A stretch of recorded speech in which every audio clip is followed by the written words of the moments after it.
Ya, saya lanjutkan. Tadi saudara mengatakan bahwa Facebook itu tidak masuk dalam bukti surat, tapi dia masuk dalam bukti petunjuk. Kalau yang kemudian Facebook masuk adalah masuk dalam bukti petunjuk, maka saudara ahli, saya mau merujuk kepada pasal 188 ayat 2 untuk mempermudah ahli menjawabnya, maka saya akan sedikit membaca.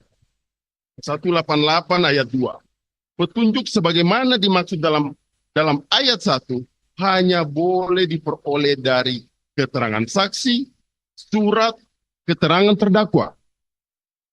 Jadi hanya 3 dasar, keterangan saksi, keterangan terdakwa, dan keterangan surat. Hanya ini dasar yang bisa menunjukkan bahwa itu adalah petunjuk. Kemudian ahli tadi menyatakan bahwa Facebook itu adalah masuk dalam kategori petunjuk.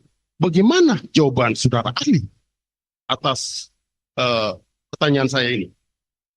Baik, mohon izin yang mulia. Tadi saya menjelaskan bahwa akun Facebook itu dapat dijadikan sebagai petunjuk, bukan sebagai alat bukti yang dikualifikasi sebagai alat bukti petunjuk. 184 ayat 1 KUHP. Itu berbeda.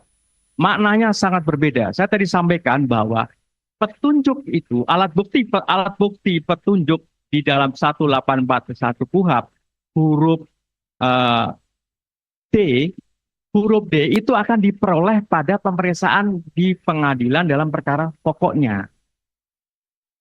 Tidak dalam dalam tahapan penyidikan.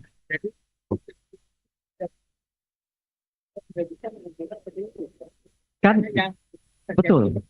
Betul. Jadi di persidangan dalam perkara pokoknya yang tidak bisa. Tidak bisa. Itu saya tadi menyampaikan seperti itu.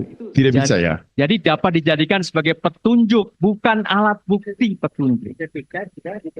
Ketika sudah di persidangan, baru makanya tadi kan yang berkaitan dengan substansi putusan pengadilan yang sudah berkekuatan hukum tetap, ya, yang kemudian ada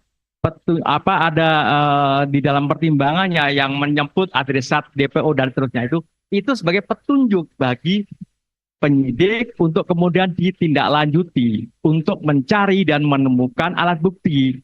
Nah, alat buktinya apa? Ya, alat buktinya 184 ayat 1 huruf A, huruf B, huruf C. 2 dari situ diambil dijadikan sebagai dasar untuk menetapkan tersangkanya. Demikian jawaban saya yang mulia.